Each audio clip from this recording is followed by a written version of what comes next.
हा तारीख आपल्याला सगळ्याला माहित आहे. काय आहे तारखेला? किती फेब्रुवारी?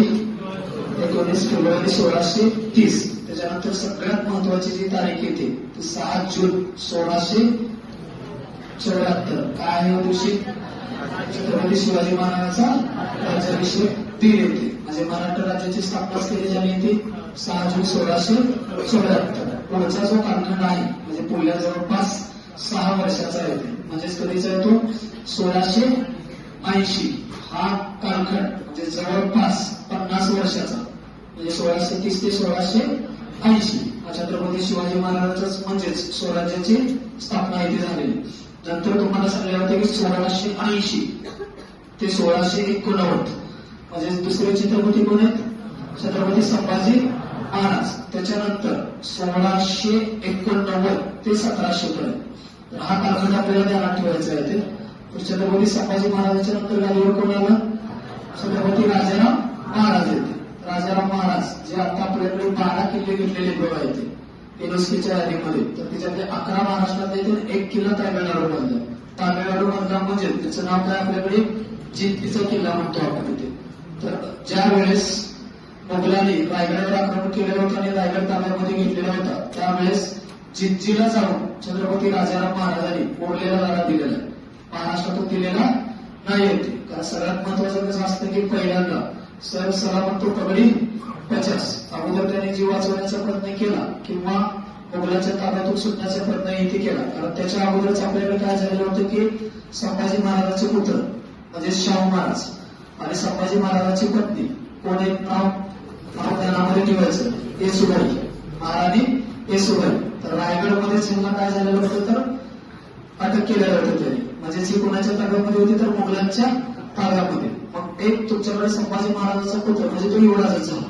कारण ज्यावेळेस राजा व्हायचा असतो त्याच्या अगोदर काय असतो? तर युवराज असतो इथे. मग स्वराज्याचा युवराज अगोदरच मोगलांच्या ताब्यात आहे.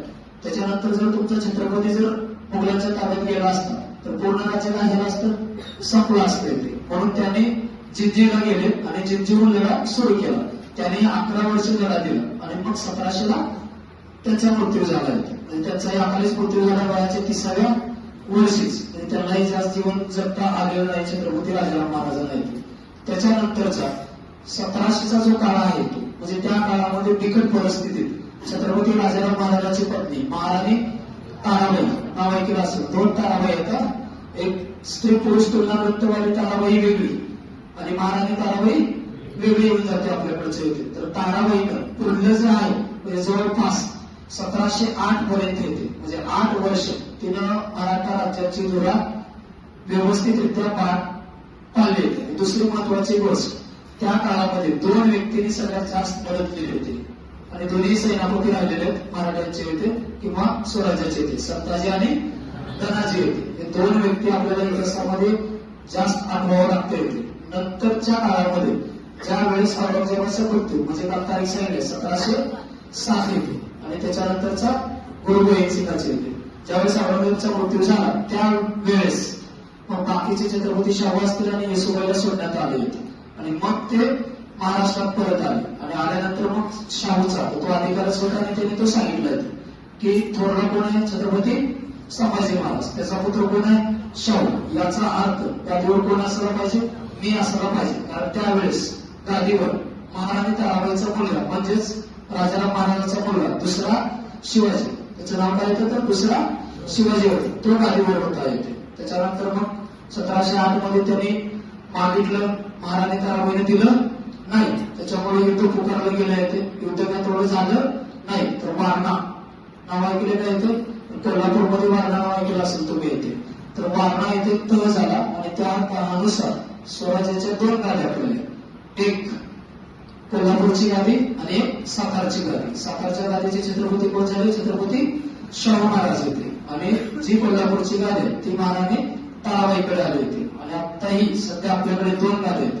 एक छत्रपती संभाजी महाराज किंवा आताचे शाहू महाराज जे छत्रपती असलेले ते आणि युवराज असलेले संभाजी महाराज. आणि साताऱ्याचे जर बघायला गेले ज्याला आपण 13वे वंशज ते म्हणलं जातं उदयनराजे भोसले असं आपल्याकडे 2 गाड्या येतात की मराठा साम्राज्याचा म्हणजे 1630 ते 1600 म्हणजे जवळपास 1708 पर्यंतचा इतिहास आहे. त्याच्यानंतर महाराष्ट्रामध्ये छत्रपतीला महत्व राहण्यापेक्षा ते महत्व कोणाकडे गेलं तर पेशव्याकडे गेलं.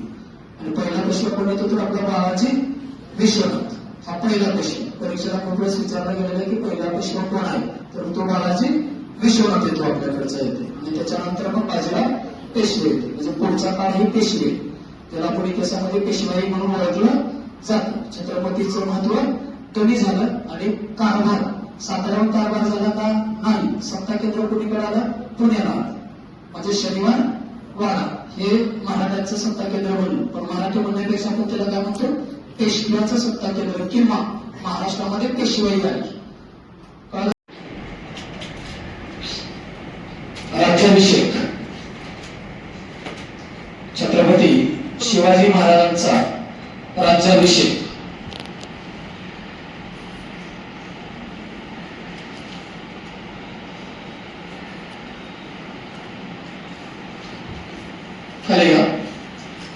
औरंगजेबच्या मृत्यूनंतर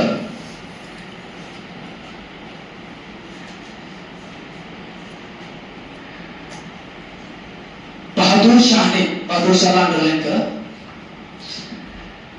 औरंगजेबाच्या मृत्यूनंतर बहादूर शहाने शाहू महाराजांची सुटका केली.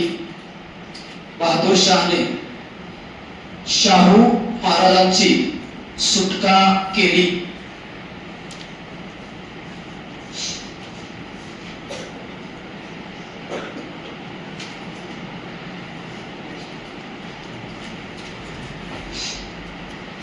जानेवारी 1708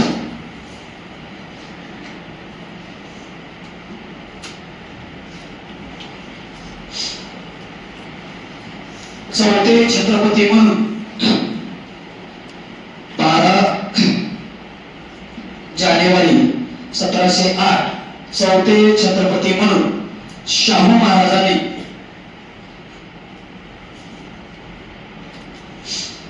साताऱ्यात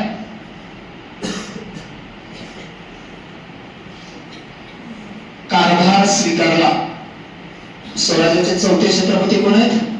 छत्रपती शाहू महाराज. पहिले छत्रपती शिवाजी महाराज, दुसरे संभाजी महाराज, तिसरे राजाराम महाराज आणि चौथे शाहू महाराज.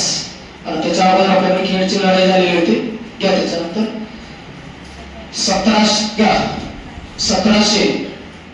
1731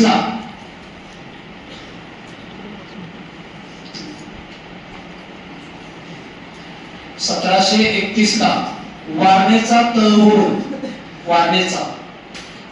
1731 ला वारणेचा तह होऊन मराठा राज्याच्या कोल्हापूर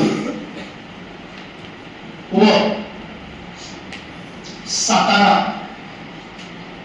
कोल्हापूर व सातारा या दोन गाद्या निर्माण झाल्या. कोल्हापूर व सातारा या दोन गाद्या निर्माण झाल्या.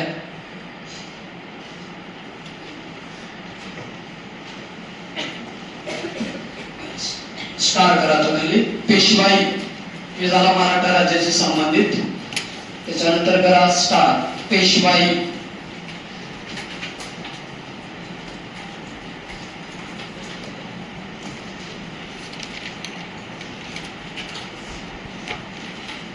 पहिला पेशवा बाळाजी विश्वनाथ. पहिला पेशवा बाळाजी विश्वनाथ.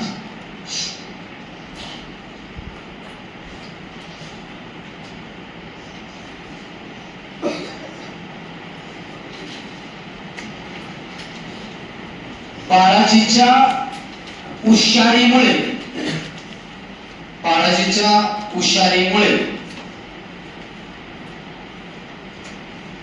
1719 ला बाळाजीच्या हुशारीमुळे 1719 ला फरुख सियारने फर्रुख फर्रुख सियार ने शाहू महाराजांना फर्रुख सियार म्हणजे मुघल बादशाह, शाहू महाराजांना राजा म्हणून मान्यता दिली, राजा म्हणून मान्यता दिली.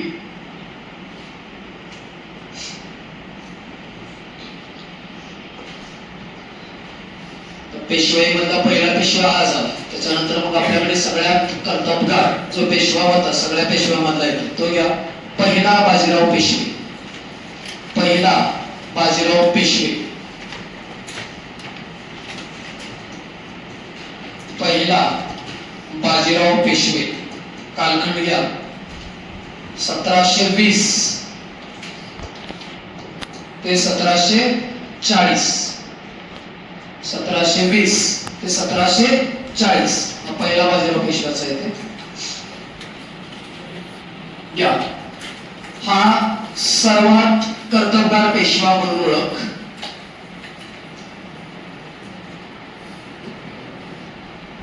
हा सर्वात कर्तबगार पेशवा म्हणून ओळख. तुम्ही जर कधी शनिवारवाड्याला गेला असतात तर शनिवारवाड्याच्या समोरच त्याचा पुतळा आहे बघा. येथे दरवाजाच्या समोरच एक पुढची गार्डन आहे, तिथं पहिल्या बाजीराव पेशवेचा मोठा उभेवर असलेला पुतळा आहे बघा. येथे तुम्ही मध्ये गेला असता पुतळा बाहेर असेल. VIP करा. पहिल्या बाजीरावाने हिंदू पदपातशाही, हिंदू पदपातशाही ही कल्पना मांडली. हिंदू पदपातशाही ही कल्पना मांडली.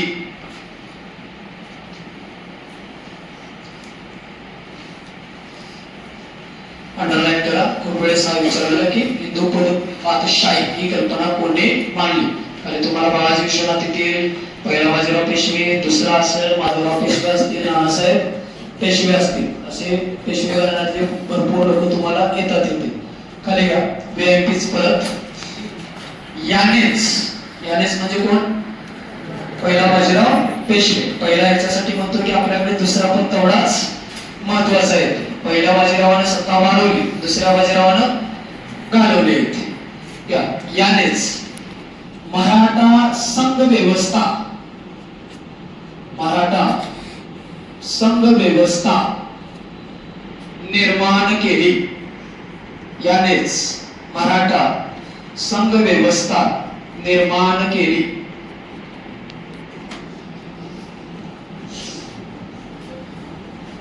चला त्याच्यानंतर खाली घ्या. नानासाहेब पेशवे, नानासाहेब पेशवे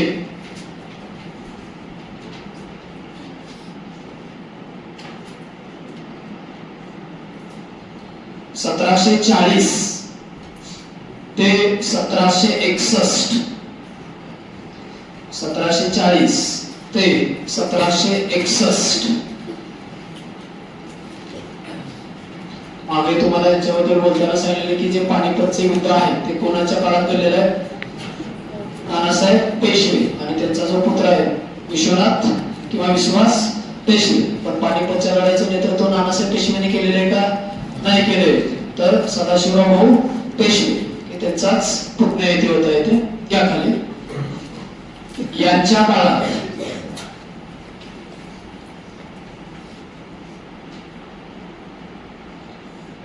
मराठा राज्य अटकपर्यंत, मराठा राज्य अटकपर्यंत निर्माण झाले. मराठा राज्य अटकपर्यंत निर्माण झाले. अटक सांगितले का? तुम्हाला एक म्हण पण आहे बघा, मराठ्याचे झेंडे अटके पार येते. अटके पार जाणं म्हणजेच हे पाकिस्तान मध्ये शहर आहे अटक नावाचं. तर मराठी पुण्यापासून ते डायरेक्टली पाकिस्तानच्या अटक शहरापर्यंत तिथवर साम्राज्य निर्माण केलेले होते. याच्यामध्ये दिल्ली आला, पेशावर आला, पेशावरच्या पुढे तुमचं अटक येतं अफगाणिस्तानच्या बॉर्डर पर्यंत. तर तिथवर हे मराठ्याचं साम्राज्य होतं, पण मराठ्यांना ते टिकवता आलं नाही. याचा अर्थ की तिथं कोणाला तरी थांबावं लागत होतं. तिथं कोणी थांबलं का नाही. जिंकणं वेगळं आणि त्याचं व्यवस्थापन करणं वेगळं असतं. आता मी जर एखादा भाग जिंकला असेल, उदाहरणार्थ अटक जिंकला असेल, तर मला इथं राहूनही सांभाळावं लागेल. येते जिंकून जर मी वापस आलो तर इथले लोक परत स्वतंत्र होतील का? होणार आहेतच.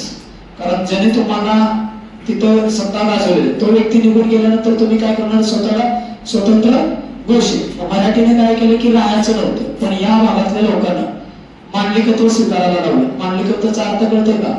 की तुम्ही आमच्या सत्तेच्या अधीन आहात, राज्यात तुम्हीच राहा, पण चौथाई आम्हाला द्यायचे. चौथाईचा अर्थ कळतो काय? ते म्हणजे जे उत्पन्न असेल, उदाहरणार्थ 100 रुपये असतील तर 100 मधले 25 रुपये कुणाला द्यायचं? मराठ्याला द्यायचं. काय द्यायचं? तर मराठी तुमच्यावर आक्रमण करणार नाही. आणि जर पैसे नाही दिले तर, चौथाई नाही दिलं तर मग मराठे तुमच्यावर आक्रमण करतील. याचा अर्थ त्यांनी काय केलं की ते सोपं होतं. एखाद्याला नष्ट करण्यापेक्षा त्याच्याकडून काय घेणं? चौथाई घेणं. आपल्याही राज्याला त्याचा फायदा होतो. कारण कुठलेही राज्य चालवायचं असेल तर सगळ्यात महत्वाचा काय असतो? पैसा असतोय.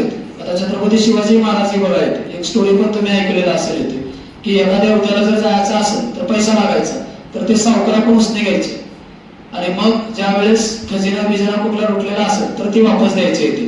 आता शिवाजी महाराजांच्या बाबतीत ते काय केलं असेल बघा येते. गवताच्या काळीची गोष्ट तुम्ही ऐकली असेल की त्या काळामध्ये म्हणजे एखाद्या शेतकऱ्यानं जर एखाद्या सावकाराकडून जर कर्ज घेतलं येते तर त्या काळात त्यांनी नियम केलेला होता की गवताची काडी त्याच्याकडे गहाण म्हणून ठेवायची. कशाची काडी? गवताची येते. आणि ही गवताची काडी परत त्याला वापस द्यायला लावायची त्या सावकाराला कर्ज घेतल्यानंतर. गवताची काडी म्हणतो मी येते म्हणजे गवताची काडी पण ते सावकाराकडे ठेवत नव्हते, ते आमचे ते वापस देत. आणि दुसरे तुम्हाला आता जे किल्ला 12 किल्ल्यामध्ये एक किल्ला कुठला आहे? राजगड आहे का? राजगडाचं काय वैशिष्ट्य आहे? राजगड हा जो किल्ला आहे त्याचं वैशिष्ट्य काय आहे? स्वराज्याची पहिली राजधानी. स्वराज्याची काय येते? पहिली राजधानी येते. आणि त्याच्यानंतर मग रायगड झाला येते. रायगड बांधला कोणी? आज त्यांचा ज्या वेळेस युनेस्कोने यादी घोषित केलेलं होतं तर लोकांनी असं एक पोस्टर बनवलेलं होतं. छत्रपती शिवाजी महाराज आणि रायगड जो किल्ला ज्याने बांधला, जो इंजिनियर आहे म्हणा किंवा जो मावळा आहे ते, तर त्यांच्या दोघांतला संवाद असं एका सकाळच्या पेपरला पण आलेलं होतं. म्हणजे जसं एक व्यंगचित्र काढून येते की महाराज मी आज धन्य झालो, आज जगाने आपली दखल घेतली गेली. युनेस्को म्हणजे जगात कळले अलग आहे ना. ते युनेस्को जे आहे ते युनायटेड नेशन जे आपल्याकडे युनो आहे त्याची एक संघटना आहे जी सांस्कृतिक वारसा जगभरातल्या ज्या अशा गोष्टी आहेत तर त्याचं जतन करणं आणि त्याची जगभरामध्ये माहिती पोहोचवणं. आता ते सहज वारसा भेटत नसतो एवढं ध्यानात घ्या. आपले जे परराष्ट्र मंत्री आहेत आणि त्याच्यानंतर सांस्कृतिक खात्याचे मंत्री त्या लोकांना 3 तास मनवून सांगत होते की असं असायचं किल्ल्याचं वैशिष्ट्य आहे. असं वैशिष्ट्य सांगितल्यानंतर मग फायनल निर्णय घेतला की मग ही घ्यायची. आता हे किल्ले बांधून किती वर्ष झालेले असतील? जवळपास 16व्या शतकातले किल्ले आहेत. आज कधीच चालू आहे तुमचं? 21व्या शतक चालू आहे. म्हणजे जगाने किती वर्षाच्या नंतर दखल घेतली गेली? 500 वर्षाच्या नंतर. म्हणून ते एक पोस्टर बनवलेलं होतं. आणि रायगडचा जो निर्माता आहे तो हिरोजी इंदुलकर आहे. तुम्ही स्टोरी ऐकली असेल. हिरोजी इंदुलकरानं एक गोष्ट छत्रपती शिवाजी महाराजांना मागितलेली होती की किल्ला पाहणी करायला आलेली होती शिवाजी महाराज. आणि मग इंदुलकरला सोबत घेतले की हिरोजी तुम्ही इतका मस्त किल्ला बांधला, मी खुश आहे, काय मागायचं ते मागायचे. हिरोजी इंदुलकरला आहे त्याने एकच गोष्ट मागितली, महाराज माझी एक विनंती आहे, मला एक गोष्ट द्यायची, तुम्ही किल्ल्याच्या पायरीवर माझं नाव मला लिहू द्यायचं. एक किल्ल्याची जी पायरी आहे त्याच्यावर काय लिहू द्या? माझं नाव तुम्ही तेवढं टाकायचं. त्याने विचारलं, मग त्याला वाटलं होतं काहीतरी आता दुसरं मागेल काहीतरी, आता एवढा खुश आहे मला तर काही दिले असते, एखादी जागीरदार दिले असते, एखादा किल्लेदार, काय जे मागेल ते सोनं नाणे ते सगळेच दिले असते. तर त्यांनी मागितलं काय? एका पायरीवर माझं नाव करण्याची मला परमिशन द्या. छत्रपती शिवाजी महाराज त्याला कारण विचारलं की कारण काय एवढं येते. तर त्याने सांगितलं की महाराज तुम्ही त्या पायरीवर जात असताना त्या पायरीचा स्पर्श माझ्या नावाला होईल आणि मला याच्यातच धन्यता येते. म्हणजे कशासाठीचा? त्यांच्या पायाचा पदस्पर्श कोणाला व्हावा? त्या पायरीला व्हावा. ती पायरी कोणाच्या? हिरोजी इंदलकरांचे. मग तुम्ही ज्यांनी रायगड कोण बघितला असेल तर अजून नाव आहे कोरलेलं त्या पायरीवर. ज्यांनी कोण रायगडला गेलेला असेल तर हिरोजी इंदलकर म्हणून क्लिअर कट नाव असं लिहिलेलं आहे. त्या पायरीवर छत्रपती शिवाजी महाराज जायचे. हे रायगडचं वैशिष्ट्य म्हणजे ते किल्ले. त्याचाच काल तो पोस्टर आला होता की मी आज धन्य झालो की आपल्या किल्ल्याची दखल कोणी घेतली? जगाने घेतली. म्हणजे आता तो वारसा जपला जाईल. आणि दुसरा जो किल्ला आहे तुमचा जी स्वराज्याची पहिली राजधानी होती तर हा जगामध्ये 2016 एक नंबरचा किल्ला होता. जगात जेवढे किल्ले म्हणजे जवळपास 800 किल्ल्याचा अभ्यास केल्यानंतर किती किल्ल्याचा? 800. तर त्याच्यामध्ये राजगडला एक नंबर आलेला होता. राजगड सगळ्या जगभरातल्या किल्ल्यामध्ये. कारण छत्रपतीचं राज्य म्हणजे आताही आपल्याकडे म्हणतात बघा इथे एक तर रामराज्य असावं. रामराज्य म्हणजे कळते का? रामानं जे राज्य केलं त्याला काय म्हटलं जातं? रामराज्य. म्हणजे रामाच्या राज्यामध्ये कोणीही व्यक्ती दुःखी नव्हता. आणि दुसरं एक आपल्याकडे राज्य आलं त्याला आपण शिवशाही म्हणतो. आजही काय म्हणतो की आम्हाला शिवशाही पाहिजे. म्हणजे कुणाची? छत्रपती शिवाजी महाराजांनी जसं राज्य केलं तशी शिवशाही जन्माला यायला पाहिजे. किंवा कुठलाही नेता, आता आपण सगळे आदर्श कोणाचा घेतो? शिवाजी महाराजांचाच घेतो की शिवाजी महाराजांसारखंच आम्हाला राज्य बनवायचं आहे. किंवा सगळेच नेते घेतात की येते. तर हा किल्ला जो आहे तो त्यांना शिवशाही कसं राहावी याचं महत्व पटवून देणार होता. आणि शिवाजी महाराज जगात गाजण्याचं किंवा त्यांची प्रशासन व्यवस्था गाजण्याचं कारण हा राजगड. म्हणून ह्याला पण तुम्ही जे 12 नाव वाचला असतात त्याच्यात राजगड आहे का? तर त्याच्यामध्ये राजगड घेतलेला आहे. राजगडचं वैशिष्ट्य आहे. मग जर राजगड जर बघितला असेल तर येते राजगडच्या पायरीवर खालून आवाज दिला की वर 2 किलोमीटरवर आवाज जातो. राजगडला खालून आवाज जर दिला तुम्ही येते तर 2 किलोमीटरला. पण राजगडचा जिथं राजवाडा आहे, जिथं छत्रपती शिवाजी महाराज ज्या सिंहासनावर बसायचे, जर किल्ला व्यवस्थित बघितलं तर तिथं हा आवाज यायचा. आता शिवाजी महाराज खूप चांगला राजा असण्याचं कारण बघा येते की एखादा व्यक्ती किल्ल्याच्या दरवाजापर्यंत यायचा, त्याचं काहीतरी गाणं बिराणं आहे असं कळून तो यायचं येते. तिथं काय नसणार आहेत? पहारेकरी असणार आहेत दरवाजाला येते. पहारेकरी त्या माणसाला विचारायचे की तुमची समस्या काय? पहारेकऱ्याला तो माणूस सांगायचा की माझा असं समस्या आहे, मला किंवा माझा सिंचारा माफ होत नाहीये किंवा माझे असं मंडळ आहे असं सांगायचं आहे. किल्ल्याची रचना बघा येते. हा आवाज इथून खाली टाइम छत्रपती शिवाजी महाराज जायचं, खाली जे बोललेलं आहे ते वरती जायचं. म्हणजे तुम्ही न सांगताच प्रॉब्लेम कोणाला कळला? मग ही माणसं सोडायची त्या माणसाला की ठीक आहे महाराज आहेत तुम्ही जाऊन भेटा येते. हा माणूस निघायचा वर जायला यायला 2 किलोमीटर लागायचं. तोपर्यंत शिवाजी महाराज आपला जो माणूस आहे इथला त्याला सांगायचे की ह्या माणसाची ही समस्या तू जा आणि ती सॉल्व्ह कर. मग हा माणूस काय करायचा? घोडा घेतला निघाला तो तिकडे येते. हा माणूस 2 किलोमीटर यायचा, त्याच्या बैठकीची वेळ ह्याच्या त्याचे 2-3 तास जायचे येते. आल्यानंतर मग सांगायचं आणि मग हा घराकडे गेल्यानंतर ती समस्या मिटलेली असायची. मग लोकांना काय वाटायचं की माझा राजा माझ्या मनातला ओळखतो, मी सांगायच्या अगोदर माझं काम झालं. याचा अर्थ काय झाला? मी कोण ओळखलं? तुमच्या मनातलं ओळखायला नाही, टेक्नॉलॉजीचा वापर. की अशा जागी स्थिती असं की इथून तुम्ही जे बोलले ते त्यांना ऐकू गेलं. हे राजगडचं वैशिष्ट्य आहे. म्हणून तो जगात 2016 एक नंबरचा किल्ला होता सगळ्या किल्ल्यामध्ये येते. आता त्या काळात मोबाईल होते का? येते अजिबात नाही. त्याने काय वापर केला? उंची आणि हवेचा मान. म्हणून तर मी म्हणतो की तुम्हाला येते त्या काळातले इंजिनियर खरंच टॉपचे असतील की अशा पद्धतीचे येते. पण राजगड असू द्या कुठलाही असू द्या येते, जे वेळेस किल्ले घेतलेले असतात आपल्याकडचे येते, रामराज्य असू द्या किंवा हे असू द्या येते, तर त्याला ते महत्व असते. म्हणून आपल्याकडे पेशवेच्या काळामध्ये सुद्धा येते. आता उदाहरणार्थ नवनवीन त्यांनी जे बांधकाम केलेले असतील येते तर काय बांधकाम चांगले आहेत म्हणजे जुन्या काळामध्ये येते की त्याची रचनाच त्या पद्धतीने केलेली आहे की या पद्धतीने हे कंप्लीट केलं जावं येते. कारण शेवटी तुम्हाला राज्य करायचं. राज्य हे कसं असतं तर जनतेसाठी तुम्हाला राज्य करतं. जनता खुश तर सगळे जण तुमच्यात. राजाचं सुख समाधान कशामध्ये असतं? एखाद्या राजाला त्याग करावा लागतो. कोणासाठी त्याग करणे? जनतेसाठी. जर त्याच्या कार्यामुळे जर जनता खुश असेल, म्हणून आज छत्रपती शिवाजी महाराज हे नाव बुडणार आहे का? अजिबात बुडणार नाही. ही लॉंग टर्म जोपर्यंत पृथ्वी आहे तोपर्यंत ही नाव असंच राहणार. पण ते काय आहेत की या पद्धतीने त्याने ते केलंय. मग त्याला साथ कोणी दिली? तर या किल्ल्याने दिलीच ना साथ. छत्रपती महाराजांच्या यशामध्ये जास्त वाटा कोणाचा असेल? या किल्ल्याचा असेलच नाही ते की ज्यांची जनतेमध्ये प्रतिमा वेगळी झाली की मनातला जाणणारा राजा, म्हणून त्याचं नाव पण आहे जाणता राजा.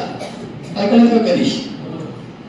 दुसऱ्याला कोणाला म्हणतो आपण जाणता राजा. जाणताचा अर्थ कळतो काय येते? मनातलं जाणणारा, त्याला मला जाणता राजा. ही लोकांनी उपाधी दिली शिवाजी महाराजांना की आमचा राजा आमच्या मनातलं ओळखतो म्हणजे आमचं जाणतो म्हणून जाणता राजा. आला ध्यानात? गेले काय घेतले वाक्य? अटकपर्यंत निर्माण केले. मात्र 14 जानेवारी इतके दिवस माहित नव्हतं जाणता राजा का बरोबर उगा म्हणले का? शरद पवारलाच म्हणतात नाही तर जाणता राजा शरद पवार. कारण शरद पवारच्या बाबतीत टाकलं जातं येते. बॅनर पण बघितलं असेल ना शरद पवारचे. छत्रपती शिवाजी महाराजांच्या नंतर मग ते जास्त कार्यकर्त्यांनी शरद पवारलाच दिले. आणि शरद पवारचे 30 वैशिष्ट्य आहे. त्यांनी 20 वर्ष जर एखाद्या माणसाला जर बघितलं असेल आता नावाने हात मारतात. म्हणजे महाराष्ट्रातला एकमेव राजकारण आहे की चांद्यापासून बांध्यापर्यंत. आता हे चांद्यात बांध्या कोण? चांद्यापासून बांध्यापर्यंत अभ्यास असणारा एकमेव नेता म्हणजे शरद पवार. मागं तुम्ही बघितलं असेल एका सभेमध्ये एका आवाज दिला होता शरद पवारचा विजय असो. ती म्हातारा होतं म्हणजे त्यानं कधी 74च्या सभेला दाखवलं होतं शरद पवारला. त्याला माहित घेऊन तूच आहेस का? त्याचं नाव घेऊन बोललं हा बीच. त्यानं खुश आपल्याला अजून ओळखते. माणसाला अपेक्षा काय असते? आडनावाने ओळखणं नावाने ओळखणं फरक असतो. एखाद्याला मी आडनावाने जर हाक मारली विशेष काय नाही, पण नावाने जर हाक मारली तर तुम्हाला नाही वाटत असतं. पर्सनली मला वाटतं असं नसतं ना. कुठल्याही नेत्याची जी खुबी जी असते ती मुद्दा शरद पवार सगळ्याचं नाव माहित आहे त्यांना. दुसरं त्यांचं वैशिष्ट्य एखाद्याच्या डोक्यावर हात ठेवले, डोक्यावर हात ठेवले म्हणजे चलती चलतीवरच तर वैकून जायचं ह्याचा काळ संपत आलाय. कारण हे लोक बोलत नाहीत जास्त. शरद पवार हा माणूस कधीच बोलणारा नाही. सामान कार्यक्रम करत नसतात हे लोक. असं चलती चलतीवरच एखादा नेता असं निघाला येते हात पडलाय असं डोक्यावर जर हात ठेवला येते ते माणूस पुढचे 2 महिने झोपत नाही. कारण त्याला सिग्नल कळलेला असतो की आपल्याला आपण शरद पवारच्या कोलबुक मध्ये नाही. आणि जर शरद पवार चालता चालता उभे एखाद्याच्या खांद्यावर हात टाकले तर खुश असते काय तर भेटते आपल्याला. म्हणजे पद पीठ म्हणा राज्यसभेवर तर जाणार नाही तर लोकसभेवर तर जाणार आहेत. याचा अनुभव तुम्ही अमोल कोल्हे माहिती असतील वगैरे. अमोल कोल्हेनंच सांगितलेलं चलती चलतीवर सेटवर फक्त खांद्यावर हात टाकलाय. त्यालाही कळलं नाही. त्याला वाटलं की एवढ्या मोठ्यानं खांद्यावर हात टाकला धन्य झालो आपण. त्याला दुसऱ्या माणसाला सांगितलं अरे सिग्नल आहे तू खासदार होणारच. आता दुसरी टर्म आहे अमोल कोल्हेची खासदार होण्याची. म्हणजे हे सिग्नल असतात मोठ्या नेत्याचे किंवा जाणता राजा म्हणणं किंवा काहीतरी की तुम्ही जे कार्यकर्त्याला ते पर्सनली ओळखलं जातं. छत्रपती शिवाजी महाराज तेच म्हणजे प्रत्येकाशी सुखदुःखात साथ असणारा किंवा त्या पद्धतीने ओळखणार आहेत. त्याखाली त्या खाली काय घेतलंय? 14 जानेवारी 1761 तिसऱ्या पानिपतच्या लढाईत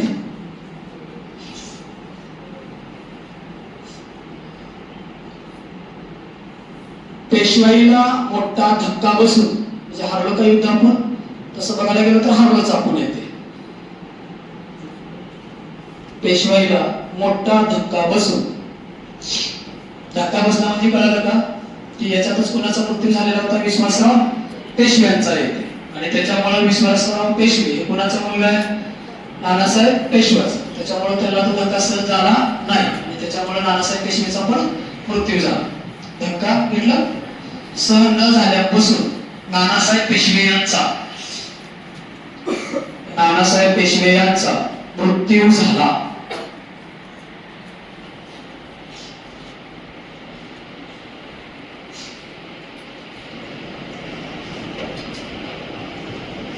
त्याच्यानंतर मी तुम्हाला कंटिन्यू नाव घेत होतो. काल पण सांगितलेलं होतं नानासाहेब पेशवेच्या नंतर जे सगळ्यात महत्वाचा पेशवा गादीवर आलेला आहे. थोरले थोरले माधवराव पेशवे, थोरले माधवराव पेशवे.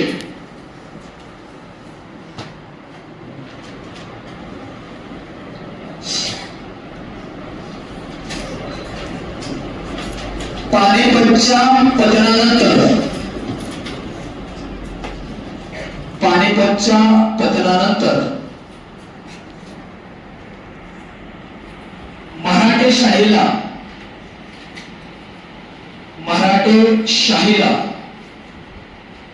पुन्हा वैभव मिळवून देणारा, मराठेशाहीला पुन्हा वैभव मिळवून देणारा पेशवा म्हणून ओळख, वैभव मिळवून देणारा पेशवा म्हणून ओळख.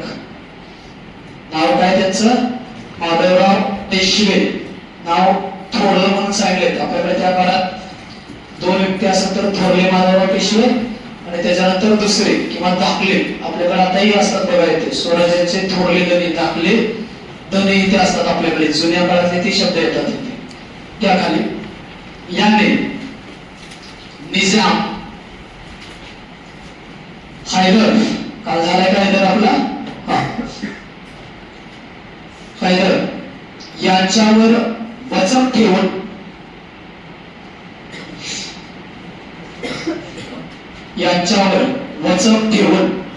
मराठा राज्य उत्तर ते दक्षिणेपर्यंत वाढवले. मराठा राज्य उत्तर ते दक्षिणेपर्यंत वाढवले. उत्तर ते दक्षिणेपर्यंत वाढवले. VIP करा. 1772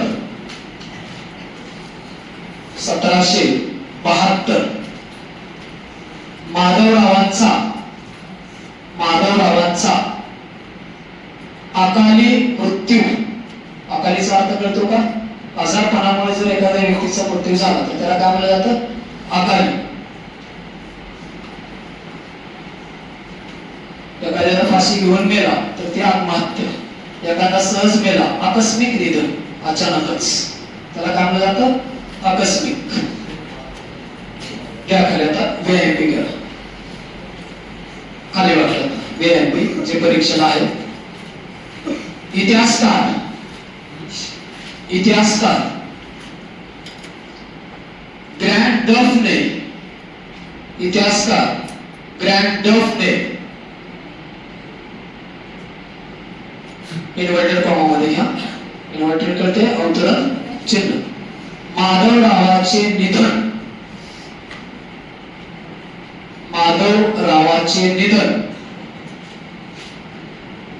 पानिपतवरील पराभवापेक्षा, माधवरावाचे निधन पानिपतवरील पराभवापेक्षा अधिक दुर्दैवी होते.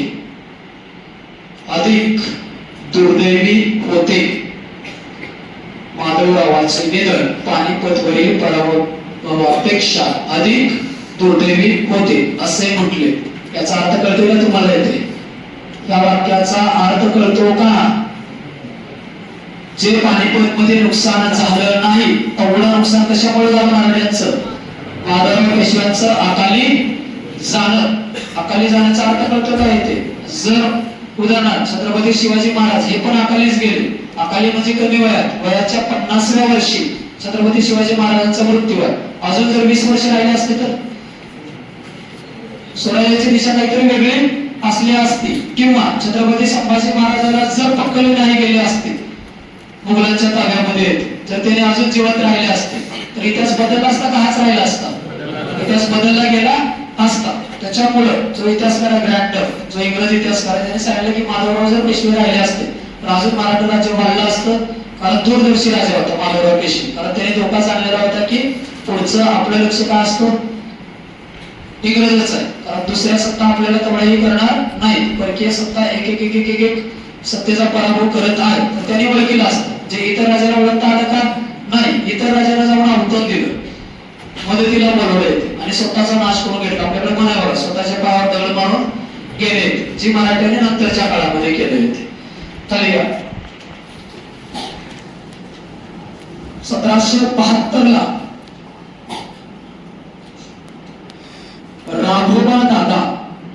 राघोबा यांनी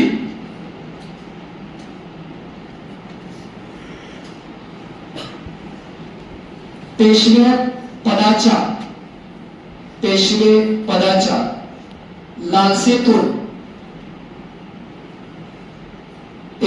पदाच्या लालसेतून नारायणराव पेशवे यांची हत्या केली. नारायणराव पेशवे यांची हत्या केली. राघोबा दादा हा माधवराव पेशवेंचा चुलता होता आणि माधवराव पेशवे वारल्यानंतर त्याला असं वाटत होतं की आपण आता सुद्धा पेशवे पदावर येऊ शकतो, म्हणून माधवराव पेशवेंचा जो मुलगा आहे नारायणराव पेशवे याचा त्याने शनिवार वाड्यामध्ये मारेकरी पाठवून खून केला आहे. खून करत असताना नारायणराव पेशवे त्या काळात एक मोठी किंकाळी फोडलेली होती, काका मला वाचवा म्हणून येते. तीच तुम्हाला कधी कधी अमावस्येच्या दिवशी ती म्हणा की ती शनिवार वाड्यामध्ये कधी कधी ऐकू येते. असं तिथल्या काही स्थानिक लोकांचं म्हणणं आहे की अजूनही त्या वेळेस तो जो शनिवार वाडा आहे तो बंद केला जातो. ती एक मोठी किंकाळी मानलं जाते. म्हणजे इतिहास कळाले का काका पुतण्याचा आतापर्यंतच नाही येते, ती फटाफट होत जाते, कारण त्या लालसा दिलसा म्हणा ते तयार होतात. ज्यावेळेस राघोबा दादांनी मारलेलं होतं त्यावेळेस त्याला असं वाटलं होतं की आता पेशवे तर मेला, बरोबर, याचा अर्थ नेमाने आता त्याला पुत्रच नाही म्हणल्यावर ते कुणाकडे जातं, चुलत्याकडे जाते. पण नंतर असं कळलं की नारायणराव पेशवेची पत्नी 3 महिन्याची गर्भवती आहे. त्याच्यामुळे मग राघोबा दादाला परत सगळ्या लोकांनी समजावून सांगितलं की पेशव्यांना मी देतोय, तुम्हाला पेशवेपद देता येत नाही. आणि त्यावेळेस मग त्याने सांगितलं की मी या कालावधी तर होतोय, त्याने सांगितलं की या कालावधी परत होणार नाही जोपर्यंत दुसरा पेशवा येत नाही. तर आम्ही 12 जण, किती जण, 12 जण पुण्याचाच म्हणजे पेशव्याचा कारभार बघू, म्हणून इतिहासामध्ये 12 भाईचं राजकारण. किती भाई, 12 भाई आहेत. लिहून घ्या इथं.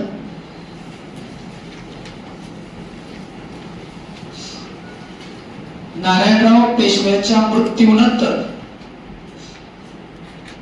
शाळेत कसं काय शिकवलं की तुम्हाला इतिहास, मला हेच कळलं.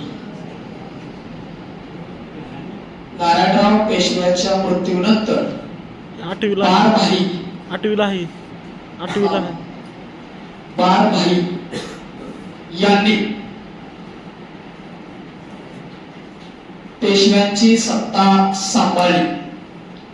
बारभाई त्याच्यात किती जण होते, 12 जण होते. आणि ज्याला मराठी सत्तेचं शानपण म्हणून ओळखलं जातं त्याचा तो प्रमुख होता, त्याचं नाव आहे नाना फडणवीस. घ्या या आता देवेंद्र फडणवीस. यात मराठी सत्तेचं शहाणपण तुम्हाला कालचीच घटना सांगतो, म्हणजे इतिहास कसा रिपीट होतो बघा. येते मराठी सत्तेचं शहाणपण म्हणून ओळखले जाणारे, माहिती करा वाक्य बरं का, मराठी सत्तेचं शहाणपण म्हणून कोणाला ओळखलं जातं, म्हणून ओळखले जाणारे नाना फडणवीस.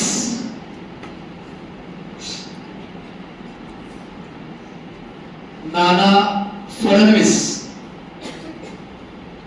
हे प्रमुख होते. दुसरा मराठा सरदार म्हणजे महाजी शिंदे, नाव ऐकलं असेल तुम्ही येते, आता पुढे येईल त्यांचं नाव येते, त्यांच्याबद्दल सांगतो तुम्हाला येते. महाजी शिंदे, फडणवीस घेतलं. आता इतिहास कसा रिपीट होतो बघा. येते 1790 ते 92, थोडं लक्ष द्या. मी काय सांगतो आणि पुढं तुम्हाला पोलीसच बनवायचं आहे. तर गेल्यावर नोकरी लागल्यावर नोकरी करणंच अवघड असतं.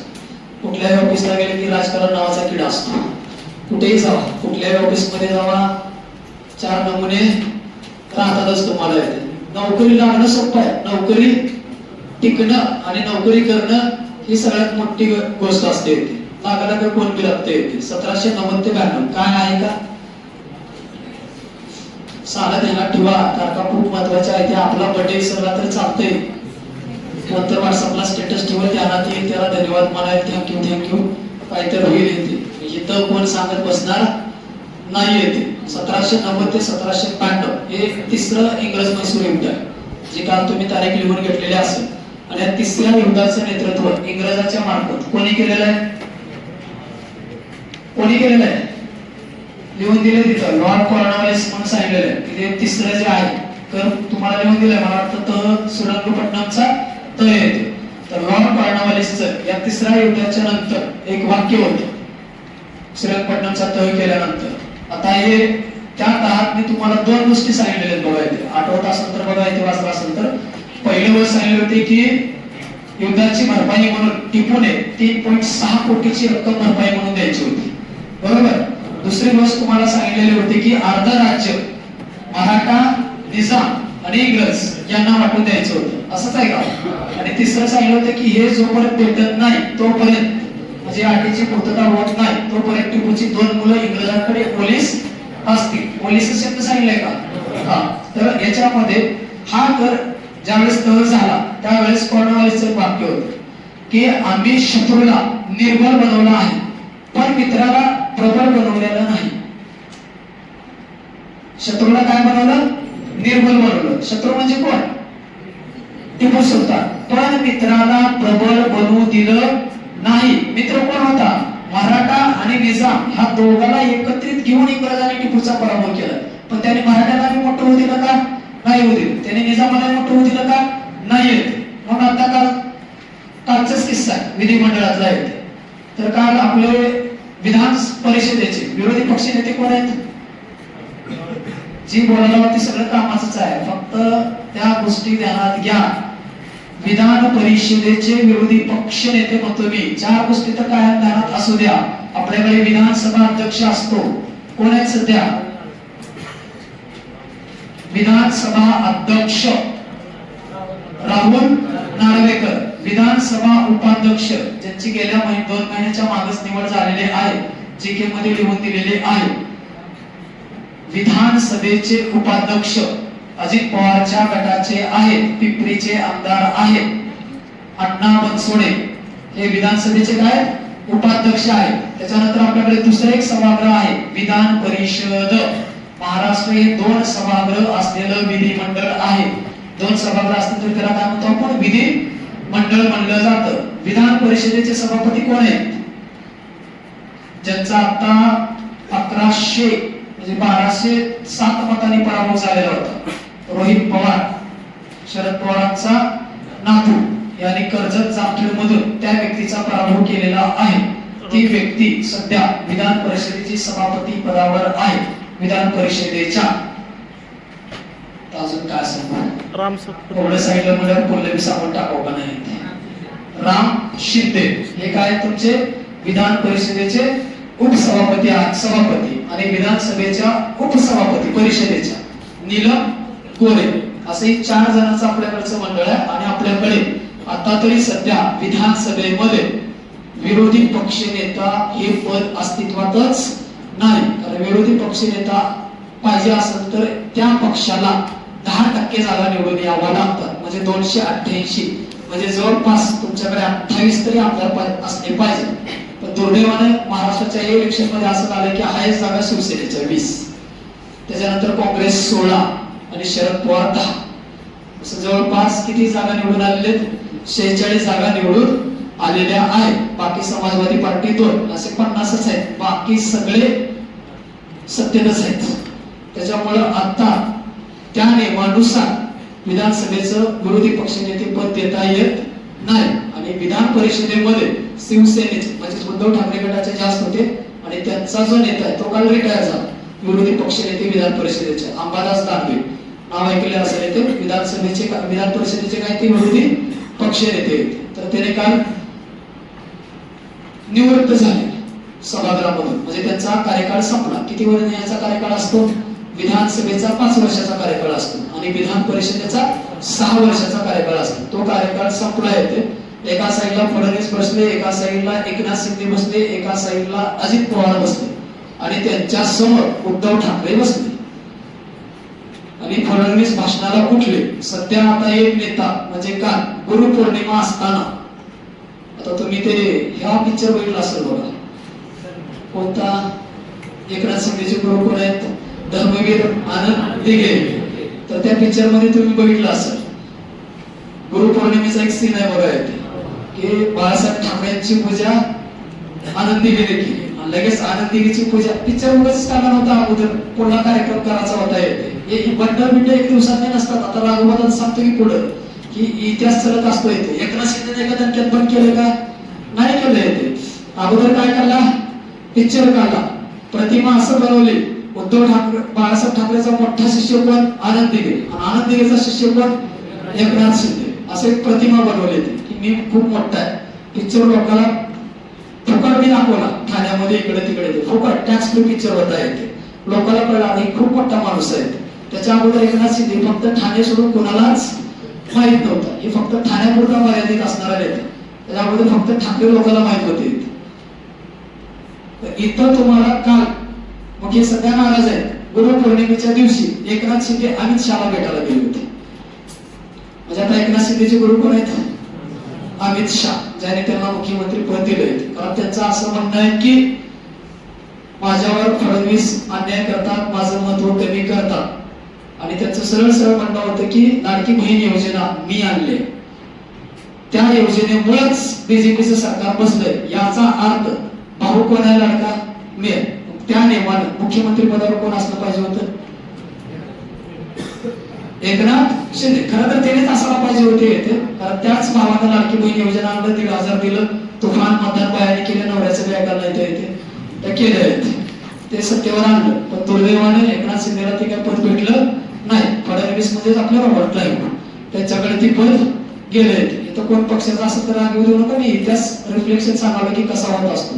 कारण फडणवीसला 4% म्हणतात आता लोक, आणि फडणवीसच वाक्य आहे, मी इतिहास वाचतो दररोज. त्याच्यामुळे मला पुढची चाल कशी खेळायची हे मला माहिती. कारण जो इतिहासाचा अभ्यास करतो त्याला राजकारण जमतं आणि चाल खेळायला जमते. चाल कळते का? आता त्यांनी चाल बघितली होती की एकनाथ शिंदे परस्पर न सांगता अमित शहाला भेटली. याचा अर्थ काहीतरी बोलणं झालंच असेल. अमित शहाला पण फडणवीसची भीती आहे. जर फडणवीस, कारण महाराष्ट्राचं मुख्यमंत्री पद म्हणजे अख्ख्या भारतातलं सगळ्यात मोठं राज्य आहे, 1 नंबरचं राज्य महाराष्ट्र. म्हणजे उद्या चालू फडणवीस हा पंतप्रधानाचा दावेदार पण होऊ शकतो. उलट ते नागपूरचे, म्हणजे सण कुठला आहे? नागपूरचा. उद्या जर RSS ने निर्णय घेतला की फडणवीसच देशाचे पंतप्रधान होणार आहेत, पहिला पत्ता कट कुणाचा आहे? अमित शहाचा. म्हणून अमित शहा शिष्याला काय निरोप दिला ते माहित नाही. पण अमित शहाच्या पुढे जाऊ शकतो का फडणवीस? नाही जाऊ शकत. म्हणून त्याने काय केलं? इकडं उद्धव ठाकरे, इकडं अजित पवार, सगळ्यात हसमुख माणूस हे आहे सध्या. बिना टेन्शन याला पत्ता इतिहास कळायचा. आजपर्यंत रेकॉर्ड करून टाका. कोण काय ना आपण मुख्यमंत्री. तुम्हाला जे व्हायचं आहे ते व्हा. अजिबात रुसत नाही. रुसला का कधी? अजिबात नाही. इकडे मी गेला उपमुख्यमंत्री, ह्यांच्याकडे गेला उपमुख्यमंत्री, आणि खणखणीत खातं मागते पैसा. त्यांना नुसते फक्त एका खात्याला अर्थमंत्री द्या. कुणाकडे मी गेलं पहिलं पद काय मागते? त्याला माहित आहे मुख्यमंत्री. आता एक गणपतीचं मंडळ असतं बघा गावात, लोकांना अध्यक्ष वाटते. ज्याला पैशाचा नाद आहे त्यांना अध्यक्ष पदाला उभारत नसते, कोषाध्यक्ष होतो. कोषाध्यक्षाकडे काय असते? पट्टी जाते. मग यांना आपलं जिलबी 60 रुपये किलो असते, बिल लावून 80च्या आणते. ह्याच्यात 20चा फाळका. त्या सगळं आहे. तुम्ही घ्या खुर्चीवर बसा, आपलं लेवल आपण लावतो येते. हे कोषाध्यक्ष असतो येते. आता कालचं वाक्य बघा, गरज नसताना देवेंद्र फडणवीसांनी उद्धव ठाकरेला सांगितलं की तुम्ही आमच्याकडे या. कोणाकडे या? आमच्याकडे या. आता फडणवीसचा आणि उद्धव ठाकरेचं भांडण तर सर्वच होत आहे. तरी पण काय म्हणले उद्धव ठाकरे, तुम्हाला 2029 पर्यंत राजकारणात स्कोप नाही. आपण दोघं मित्र आहोत, तुम्ही आमच्याकडे या. कडेला कोण बसले? तुमच्या कडेला कोण आहे? काय यांना एकनाथ शिंदे. एकनाथ शिंदेची काय अवस्था झाली असेल की ज्याला सोडून आला बरोबर, ज्याला शिवाय घालून आलो, उद्या तीच आल्यावर कडला. काल असंही झालं की फोटो सेशन चालू होतं. सगळे नेते एका लाईनीत बसले होते, सगळेच. म्हणजे अजित पवार बसले, एकनाथ शिंदे बसले, देवेंद्र फडणवीस बसले, नीलम गोरे बसले, राहुल नार्वेकर, सगळेच बसले होते. सगळ्यात उशिरा उद्धव ठाकरे आले. उद्धव ठाकरे आल्यानंतर एकच खुर्ची रिकामी होती. इथे एकनाथ शिंदे हीच खुर्ची रिकामी होती. जाणून बसून ठेवली का कसं ठेवली? कारण ते खूप खतरनाक असते. तो इतिहास येते. पत्रकाराला आपण बघायचं होतं की काय होते काय होते, त्याने असं आले होते. बरोबर. आता खरा तर एकनाथ शिंदे पक्ष ठेवला नाही शिवसेनेचा, उद्धव ठाकरेचा. त्याचा मास्टर माइंड कोण आहे? फडणवीस आहे. तो माणूस आला, फडणवीसला लगेच भेट दिला, काय चाललंय बरं काय ते. एकनाथ शिंदेकडे त्याने बघितलेही नाही. पण आता असं आलं की कोणची इथंच रिकामी होती, बसाचं कसं येते. त्याने काय केलं की कलेसरला नीलम गोरे होते. नीलम गोरेचं उद्धव ठाकरेचे जमत नाही, कारण परवाच त्यांच्यावर उद्धव ठाकरे हे मर्सिडीज गाड्या घेऊन तिकीट देतात असं टीका केलेली होती. मग आता ती बाई मी समोर दिसते. आता खरं तर राजकारणात शिष्टाचार पाळायचा असतो की कोण कितीही शत्रू जर राहिला तर नमस्कार चमत्कार करून पुढे जायचं असतं. आता तुम्ही तसेच असता इथे. मग इथं त्यांनी काय केलं की सगळे कॅमेरे काल लावलेले होते की आता काय घडते, आता काय घडते. अख्ख्या महाराष्ट्राला बघायचं होतं का. जर साईडला बसलं काय सीन असेल, जर बसले असते तर, बसले नाही ही गोष्ट चांगली झाली येते. जर बसले असते तर तुमच्यासारखे म्हणले असते सगळे दोघे एकच येते घातले येते, चला आपणच येणार, आपण एवढंच असले आपल्याला माहित नाही येते. पण त्याने काय केलं की नीलम गोरेला म्हणलं की तुम्ही इथं बसा, मी इकडे साईडला बसतो. मध्ये नीलम गोरेला त्या बाईला हसाव करावा हीच कळलं. एका साईडला एकनाथ शिंदे, एका साईडला उद्धव ठाकरे. तिला बी कळलं ह्या माणसाला ज्याला शिव्या घातली ते आपल्या साईडला बसणार. आता तुम्ही एखाद्या माणसाला शिव्या घाला, ती चिवण हसून तुम्हाला बोलायला ती नवी गप. एकनाथ शिंदे तर इतके अपवाद झाले होते की त्यांनी इकडे तिकडेच बघायला लागले. इकडे बघा तर चेहरा दिसते, प्रॉब्लेम येते. तिकडे बघा तर फोटो काढणारे मीडिया, आणि मीडियाने चालू झाले येते. एकनाथ शिंदे अस्वस्थ दिसतात, अस्वस्थ दिसतात. आता काय अस्वस्थ येते. आणि त्याच्यावर उद्धव ठाकरेचं वाक्य की तुम्ही कुणाकडे आमच्याकडे, याचा अर्थ देवेंद्र फडणवीसने क्लिअर कट सिग्नल दिला, सांगून नाही की तू गेलास तर ह्याला घेऊ शकतो, तू गेलास तर कोणाला घेऊ शकतो, उद्धव ठाकरेला घेऊ शकतो. याचा अर्थ आता एकनाथ शिंदे काय, एक तर त्याने अगोदरच परिषदेत 2 संजय बोलले, ते खाली येडे लागलं, ते एका वेटरला मार्ग बघायचे. संजय गायकवाड म्हणून आमदार एकनाथ शिंदेच, म्हणजे डाळी सपक डाळ होती आणि त्याच्यात डाळच नव्हती. तुम्हाला अनुभव आहे बरोबर, कधी कोणाच्या वाटत डाळी येते. आता त्या माणसाची काही चूक नव्हती येते. तो माणूस टॉयलर आमदार आणि बहुजन कक्ष समितीचा अध्यक्ष आहे ती विधिमंडळाची. तर त्याची काही चूक नाही म्हणून त्याला डाळच भेटली नव्हती. डाळ नाही भेटल्यानंतर विचारायला यावं का, ज्यानं डाळ आला त्याला मारायला चौका, डाळ डाळ दळी. त्याने ती केस दाखल केली. आणि दुसरा सामाजिक न्याय मंत्री संजय शिरसाट, त्याच्या घरातला कोण फोटो काढला की तो मस्त रूम मध्ये नांगा पुंगा बसलेला, पुढे पैसे सिगरेट वाढायला, बॅग पैशाची येते. अगोदरच त्याच्यावर आरोप काय 50 कोटी, आणि ती बॅग येते पैशाची, असं समोर बॅग दिसत, त्याचा तो व्हिडिओ आला होता.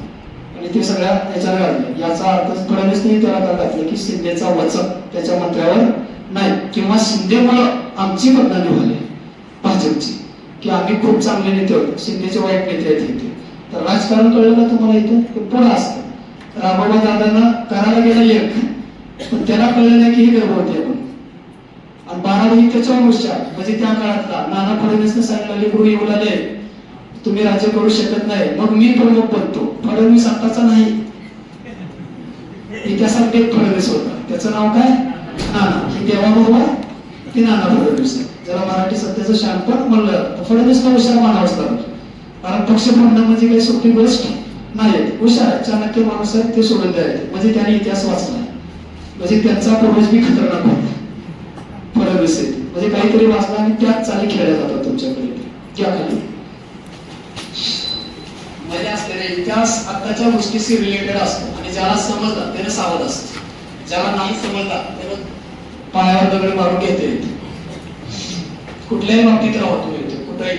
एखाद्याला तुम्हाला क्लास टाकायचा असेल, क्लास टाकणं येते, ज्याला सगळे विषय येतात त्यानेच क्लास टाका, ज्याला सगळे विषय येतात त्यानेच क्लास टाकायला पाहिजे होते. जर ज्याला काही शिकवतात नाही त्याचा जर क्लास चालला येते, त्याला 3 दिवसात टिकून टाकते ती मास्तर. मास्तर सारखी जात करून असते कुठलीच, कारण त्याला काय झालं असतं त्या मास्तरला की मी गेल्यावरच याचं सगळं चालू शकतं. ध्यानात येते. आणि जर ज्या माणसाने क्लास टाकलाय त्याला सगळेच विषय जर शिकवता आले, त्याने नाही गेला, त्याने फोन करून सांगितलं मी आज येणं होत नाही, येऊ नको, गरज नाही, मी हवं आला डायरेक्ट क्लासवर, लगेच इतिहास शिकवायला चालू. लगेच भूगोल शिकवायला चालू होते. याचा अर्थ काय असतो कळायला काय ते? राजकारणात किंवा कुठल्या ह्याच्यात राईट हँडी नसावं, लेफ्ट हँडी नसावं, असला तर तो असा विश्वास असला पाहिजे की मग तुमच्याकडे तानाजी मालुसरे येते. म्हणजे तसे निष्ठावान लोक असले पाहिजेत तिथे, आणि ती ओळखता पण यायला पाहिजे. माणसाला माणूस पण ओळखता यायला पाहिजे की आपलं कोण आहे, दुसऱ्याचा कोण आहे. मग थोडा इतिहास बघावा लागतो की काय मागं घडले, की कोणावर तुम्ही विश्वास टाकू शकता, कोणावर टाकू शकत नाहीयेत. इतिहास म्हणजे तुम्हाला पोलीस झाल्यानंतर काय काय गोष्टी आहेत की ज्या समजल्या पाहिजेत, नाहीतर तुमचीच पुस्तक चोरून घेऊन जायचं. तुम्हाला माहिती आहे का नाही, आपली एखादी गोळी जरी हवी तर आपल्यावर गुन्हा दाखल होतो, निलंबन होतं. बंदूक शोधणार म्हणते तोपर्यंत निलंबन असतो.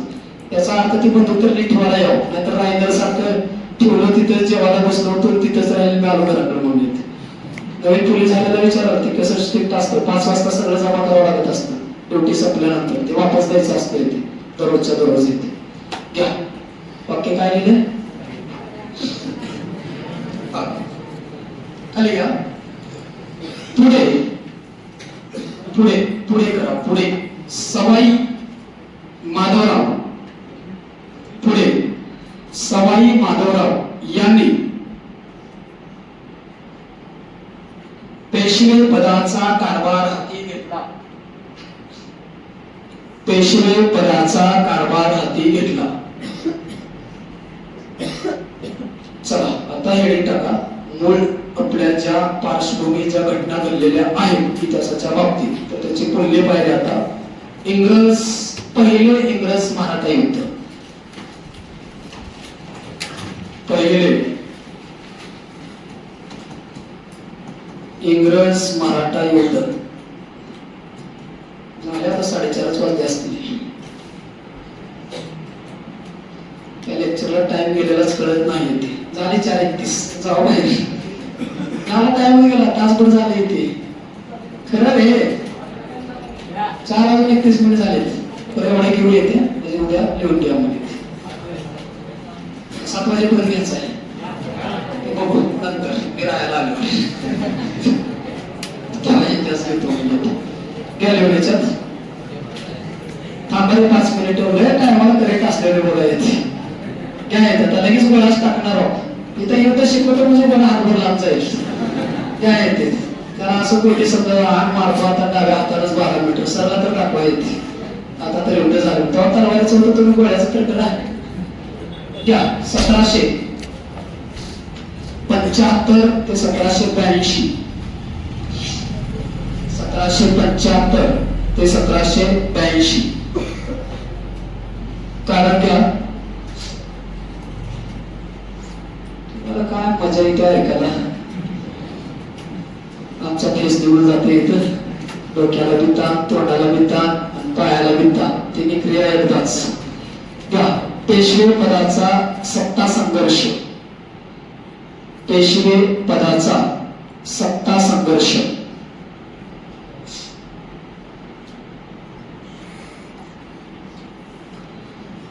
राघोबाने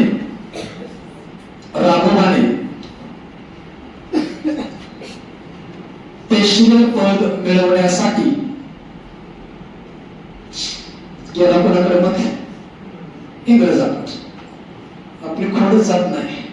इतिहासात बी गेले आता बी गेले. आपल्या भावाला मारायला पण दुसरा पाहुणा मिळून आणतो.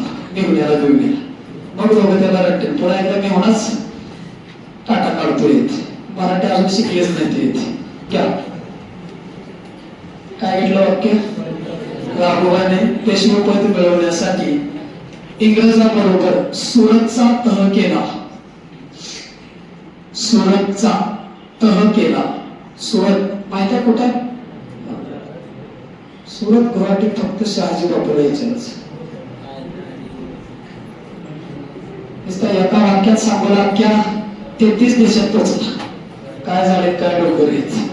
भारतात नाही 33 देशात. टाइम्स ऑफ इंडियाला बातमी आली होती. महाराष्ट्रातला प्रकरण येतात शहाजी बापू काय झाले काय डोकर.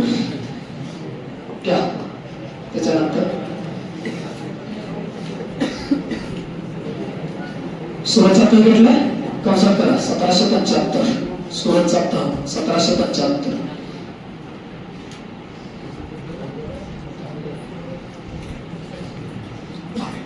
1776 ला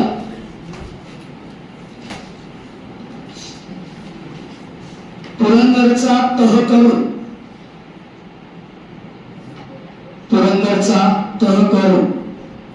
राघोबाला पुरंदर माहित आहे, किल्ला पण आहे का? कोणाचा जन्म आहे तिथं? छत्रपती संभाजी महाराजांचा जन्म ठिकाण आहे पुरंदर हा किल्ला. सासवड कशी आहे बघा इथे पुरंदर येथे. त्या राघोबाला मराठ्यांच्या स्वाधीन केले.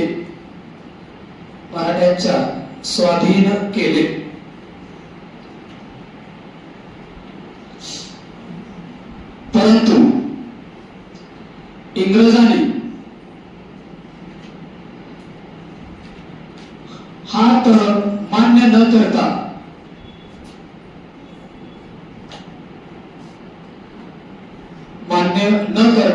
युद्ध पुकारले.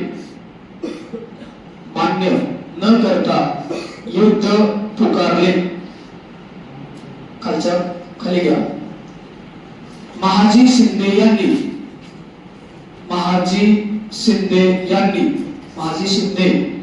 म्हणलं जातं. महाजी शिंदे यांनी तळेगाव माहिती आहे का? तळेगाव येथे इंग्रजांचा पराभव केला व 1779 ला तळेगाव तह करण्यात आला. किती तह झाले बघा आता? एक सुरत, दुसरा पुरंदर आणि तिसरा तळेगाव. तह काय घेतले वाक्य? केलाच का? खाली घ्या. VIP करा. इंग्रजांनी परत मराठ्यावर आक्रमण करून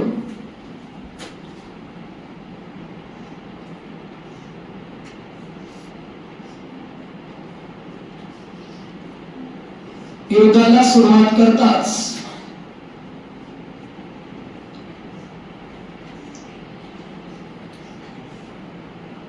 फडणवीसांनी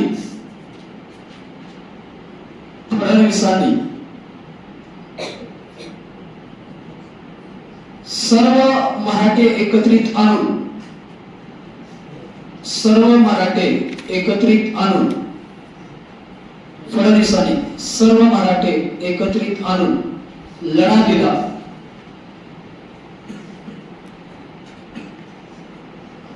परंतु 2 वर्षानंतर 17 मे 1782 ला 17 मे इतिहासात कोठेच विचारलाय सालबाईचा. तर 17 मे 1782 ला सालबाईचा तह करून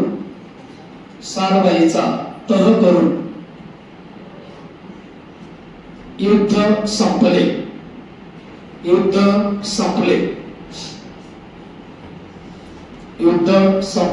नेतृत्व घ्या तिथं. सालबाईच्या तहामध्ये जे मराठ्यांकडून नेतृत्व केलेलं होतं ते महाजी शिंदे. आता आपले केंद्रीय सूचना आणि प्रसारण मंत्री कोण आहेत?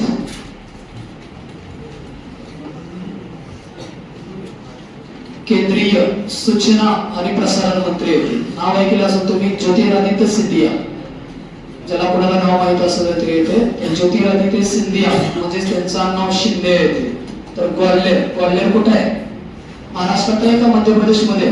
तर मराठ्यांची एक शाखा ही ग्वाल्हेर हे मध्य प्रदेश मध्ये येतं. सध्या ज्योतिरादित्य शिंदे त्या घराण्याचे राजे. त्या घराण्याची स्थापना रामोजी शिंदेने केलेली आहे.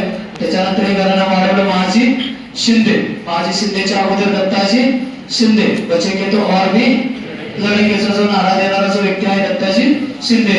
आणि सध्या आता त्यांचीच पिढी ही शिंदे म्हणजे हे बीडचे आहेत. कुठले येतात? हे बीडचे येतात, जे पानिपतच्या युद्धानंतर ग्वाल्हेरमध्ये येऊन थांबले येते आणि तिथंच एक स्वतःची शाखा तयार केली किंवा आता येते. भारतातला सगळ्यात मोठा महाल इथं म्हणजेच चांदीची रेल्वे जेवण बनवलं कल्याणच्या राजापाशी येते. परवा अमित शहा मोदी येथे इथं डिनरला गेलेले होते इथे, तर चांदीची रेल्वे असं घेऊन येते इथे. त्याच्यावर सगळे काही व्यंजन म्हणजे आता राजेशाही शब्द व्यंजन असतो इथे. चांदीची रेल्वे असे फिरत जाते इथे. युट्यूबला टाकलं तर दिसलं बघा इथे. असं डायरेक्ट टेबल चांदीची रेल्वे त्या काळातली बनवलेली इथे. ते अजून चालू आहे. त्याच्यावर सगळे पातेले पितेला ज्याला काय लागायचं ते घ्यायचं ही कळत जाते इथे. सगळे भांडे चांदीची, रेल्वे कशाची? चांदीची. सिंधी घराला खूप मोठं मानलं जातं. तर हे पहिलं इंग्रज मराठा युद्ध जे कुणामुळे घडलं तर राघोबा दादाच्या पेशवे पदाच्या लालसेमुळे घडलेलं आहे. आणि त्याच्यानंतर मग आपल्याकडे दुसरं आणि तिसरं. चला जुने चला एकदा तुमचं ग्राउंड जाईल.